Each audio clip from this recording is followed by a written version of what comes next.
ہم تو مائل بکرم ہیں، کوئی سائل ہی نہیں، راہ دکھلائے کسے کوئی رہروے منزل ہی نہیں۔ آج کی رات آسمان دنیا سے اللہ کی رحمتیں آواز دے رہی ہیں، اے دکھی انسانوں، مصیبتوں میں پھنسے ہوئے، آلام میں کرہتے ہوئے لوگوں، گناہوں کے نیچے پستے ہوئے انسانوں، تم چاہتے ہو کہ تمہیں عزت ملے، تمہیں رزق ملے، تمہیں علم ملے، تمہیں شان ملے، اللہ ہر ایک کی دعا کو قبول کرنے کا اعلان کر رہا ہے۔ دیکھو قدر اللہ کے ہاں ملتی ہے، اور یہ نیکی کی بنیاد پر۔ اور اگر کوئی برا ہو چکا، گناہ کرنا اتنا بڑا جرم نہیں جتنا کر کے بھول جانا جرم ہے۔ آج کی رات ہے گناہ کو یاد کر کے آنسو بہا کے قدر پانے کی رات، اور جب ایک آنسو، صرف ایک، زیادہ ہو تو نور لا نور ہے، صرف ایک آنسو مگر ریا کا نہ ہو، جسمانی درد کا نہ ہو، کسی عزیز کی وفات کا نہ ہو، اپنے گناہ کی وجہ سے رب کے خوف کا ایک آنسو بھی ہو، تو میرے آقا علیہ السلام کا فرمان ہے، گارنٹی ہے، سند ہے، اس میں شک نہیں ہے، ما من عبد مؤمن یخرج من عینیہ دم وان کان مثل راس الذباب ثم یصیب شیئا من حر وجهہ الا حرم اللہ وجهہ علی النار۔ فرمایا جس آنکھ سے چھوٹا سا آنسو ٹپک پڑا، اگرچہ وہ مکھی کے سر جتنا ہو، وہ آنکھ سے ٹپک کے رخسار پہ بعد میں گرا ہے، رب نے اس بندے کو جنت کی ٹکٹ پہلے عطا کر دی ہے۔ وہ قدر والی رات، ایک رات جو 1000 مہینے سے بہتر ہے، اس رات کی یہ عظمت، اس میں اترنے والی کتاب کی عظمت، اس اترنے والی کتاب کے جو اسباق ہیں ان کی عظمت، یہ ساری چیزیں ذہن میں رکھنے کے قابل ہیں۔ انسان سب سے زیادہ قدر والا تب بنتا ہے جب اس کے ذمہ کوئی گناہ نہ ہو، اور سب سے زیادہ بے قدرہ تب ہوتا ہے جب گناہ میں ڈوبا ہوا ہو۔ تو یہ رات وہ ہے کہ جو انسان کو غسل دے کے، سارے گناہ اتار کے، اسے قدر والا بنا کے رب کے دربار میں پیش کرتی ہے۔ ان اکرمکم عند اللہ اتقاکم، اکرم وہ ہے تم میں سے زیادہ عزت والا جو اتقا ہے، جس میں تقوی زیادہ ہے، جو گناہوں سے ستھرا ہے، جو گناہوں سے پاک ہے۔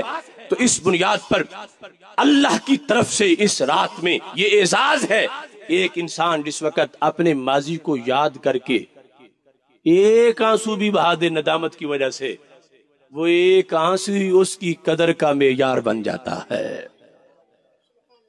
اور اگر انسان اپنے گناہوں کو نہ سوچے، نہ گنے، پھر بے قدرہ ہوتا جاتا، اس کی ویلیو نہیں ہوتی۔ اللہ کے ہاں ویلیو کے لیے بھی درجات ہیں، اور یہاں تک صحیح بخاری میں موجود ہے کہ رب ذوالجلال کے ہاں کچھ لوگ ایسے ہیں، میرے آقا علیہ الصلوۃ والسلام ارشاد فرماتے ہیں، ذهب الصالحون الاول فالاول، نیک بندے ایک ایک کر کے دنیا سے چلے جائیں گے، تبقى حفالہ کا حفالۃ الشعیر والتمر، پھر چھان رہ جائے گا۔ کیسے؟ جیسے جو کا چھان ہوتا ہے۔ کیسے؟ فرمایا جیسے کھجوروں کا ڈھیر لگا ہو، اچھی اچھی سارے مرضی کی لیتے جائے، پیچھے جو ردی رہ جاتی ہیں، اور ایسے پیچھے چھان رہ جائے گا۔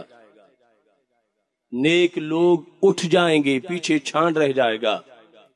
پھر فرمایا لا یبالہم اللہ بالہ، اللہ ان کی کوئی پرواہ نہیں کرے گا۔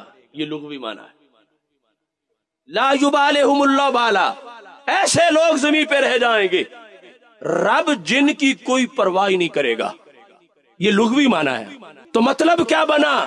مجاز یہاں مراد ہے، کچھ بندے زمین پہ ایسے رہتے ہیں کہ اللہ عرش کے فیصلوں میں ان کے چہرے سامنے رکھتا ہے، ان کی رب کے دربار میں ویلیو بڑی ہوتی ہے، قدر بڑی ہوتی ہے۔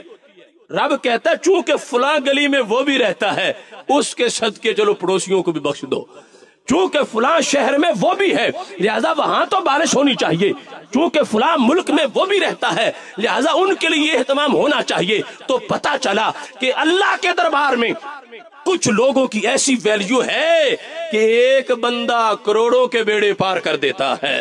تو فرمایا اس طرح کر کے پھر صالحین اٹھتے چلے جائیں گے، پیچھے چھان رہ جائے گا، اور چھان کی وجہ سے لا یبالہم اللہ بالا، ان کی کوئی پھر ویلیو نہیں ہوگی۔ تو پاک محبوب علیہ السلام فرماتے ہیں یہ دھیان رکھنا کہیں چھان نہ بن جانا، کہیں تم ان جوؤں کا چھان اور کھجردی کھجوروں جیسا نہ بننا، تم میری امت ایسے بنتے رہو ہر صدی کے اندر نئے نسلوں میں تقوی، پرہیزگاری، تقدس، نیکی اور حیا اور شرم اور صدق و صفا اس انداز کا ہو کہ عرش پہ فیصلے کرتے وقت رب تمہارے ناموں کو سامنے رکھ کے فیصلے کر رہا ہو۔